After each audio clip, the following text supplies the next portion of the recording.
So you saw from a couple of trailers that we've released that he's lost someone and it's scarred him in a way. And it's like Jeff would like to say, everybody loses people, in these kinds of end of the world scenarios. So what's particular about Deacon though is that he was an ex-member of an outlaw motorcycle club, and therefore he has a love of the open road. He has a love of motorcycles. Yeah. There's a sense of brotherhood, and you can see that here in these scenes with him and his best friend Boozer. And so it was that combination that really sort of drew us to this particular character. Right, we're going to continue to learn about him as you're playing the game, correct? About him and his backstory and why he is the way he is. I mean, the bike is very important, right, as well?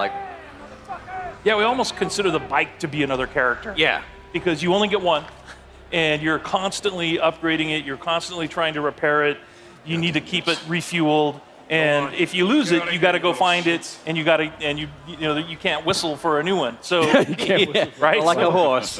Yeah, the refueling mechanic is a huge game design choice. I really, really like that. Can you talk more about how important it's going to be to be able to find fuel?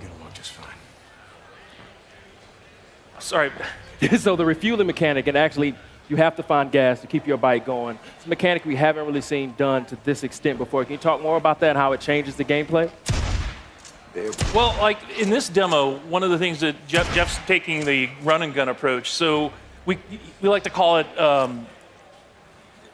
sandbox combat. So basically what you can do is you can run and gun, you can stealth your way through, and your goal here is to get and find a bike part, right? So you're here actually for kind of a trivial reason. You've risked your friend's life to come and get a part for your bike.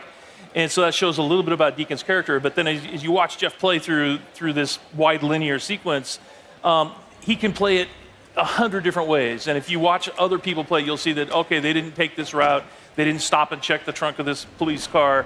And those are kind of like our treasure chests throughout the world. So you're always on the lookout for those, because that's how you're going to find ammo and health kits. And then you're seeing one of our stealth mechanics here. If you're quiet, if you crouch walk and you walk up behind an enemy, then you have the opportunity for a stealth takedown. And what can you tell us about the Freakers?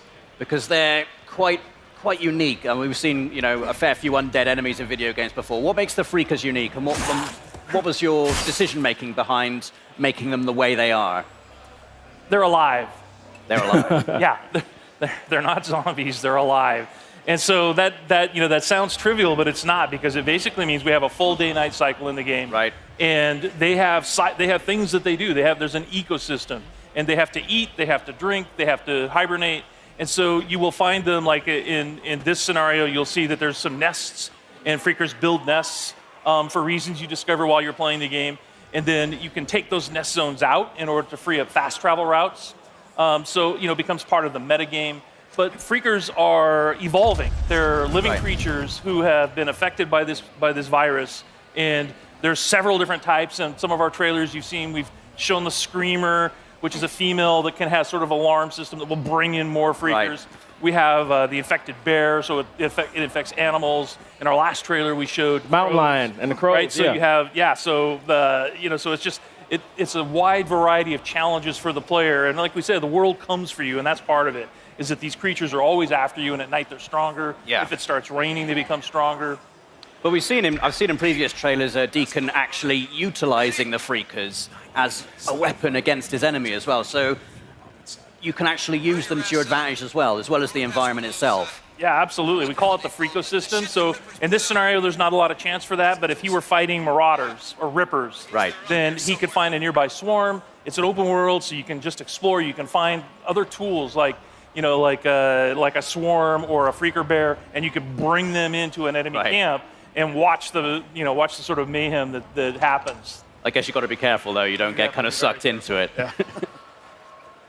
I like this gun, you guys. So you have melee combat and you have gun combat. Can you talk about how you designed and balanced for both? It's like so many different scenarios require the player to determine how they want to play it. Right, so that's why we have like this full set of stealth mechanics. We have a full set of weapons that you can upgrade, and in order to do that, you have to go to the human encampment. So there's survivor encampments in the world, the only places in the world where it's safe, and you have to do jobs and missions with them in order to earn trust. And then once you earn trust, the merchants there will sell you things. Ah, I like that. And then they, it's like, and if you want to upgrade your shotgun, or you want to upgrade, or you want to buy a silencer for it, then you have to have enough trust at that encampment in order to do that. Boozer, you there? I found the part. I'm heading Nope, out got the that bike way. part. Rippers! Rippers! No, no, no! Ah! Oh! Ah, shit! He's So not this having is a the, good time. this is the inside of the Crazy Willie's truck stop, and that's one of the other things we wanted to point out is that full open world, but there's a lot of exploration in the game. All of the building interiors are accessible. There's no load times to get in and outside of a building or to go between regions. This is in the Belknap Wilderness, and the whole area is just completely explorable. And then these are the Rippers that I mentioned earlier. So these are one of the cults in the game. Tats are dead symbols of a dead man. Dead symbols of the lost.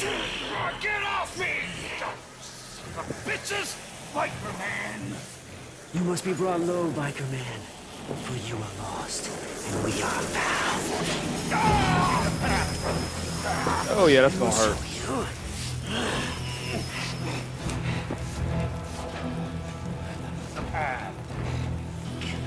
Get low! Low! So you can see they're not very friendly. You've talked about having freedom in terms of how you approach missions. So you can approach them stealthily. You can go in all guns blazing if you want to. What kind of freedom do you have in terms of the mission structure, in terms of the story? Can you Bitches, get off! do you get to make story choices in the game, or is it like sort of like a linear narrative path you're going to be taking? Yeah, there's several key places where you have to choose what Deacon is going to do in a key situation. So we Right. released a bunch of footage last month, and if you watch carefully, you'll see that there's a moment where Deacon has the choice to take a man's life or to force Boozer to do it. Right. And that will have an impact on Boozer's morale. So your best friend, how he feels about you, how he feels about the world, that's kind of up to you as the player. Awesome. Did you just die? Yeah, he Hey, we died. just wanted to prove that that was our scripted. You're keeping it real. Is that really what just happened? We wanted to prove that it was real. That was. And you will die in this game. Yes, you will die lots. All right, so you tried doing sort of a stealthy approach, and now you're just going to go in with a shotgun and blow them away. Ooh, get that headshot. Or baseball bat, that works. Yeah.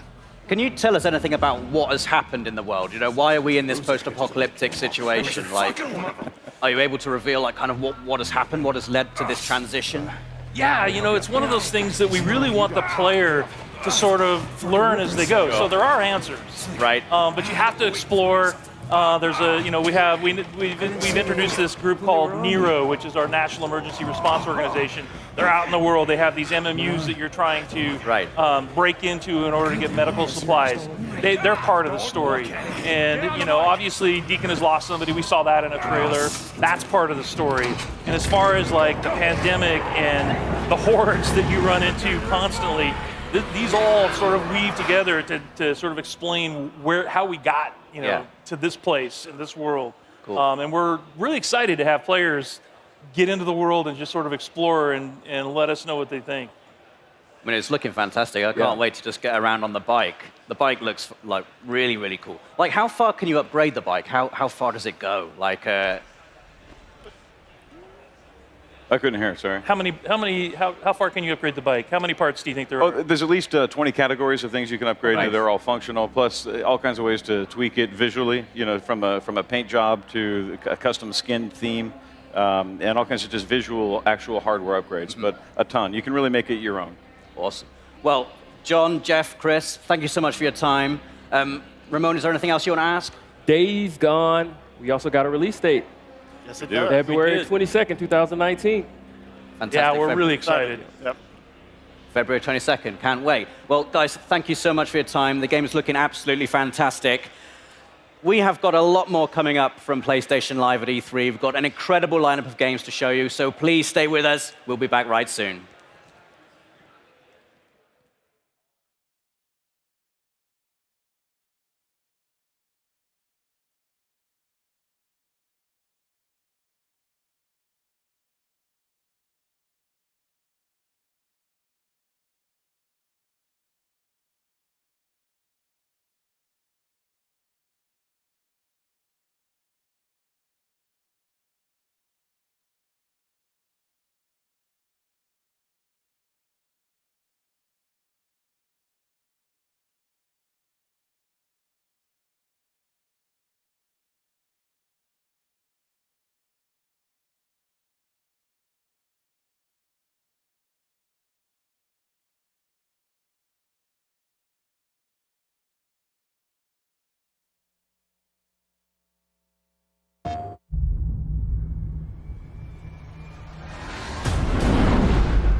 レイステーション。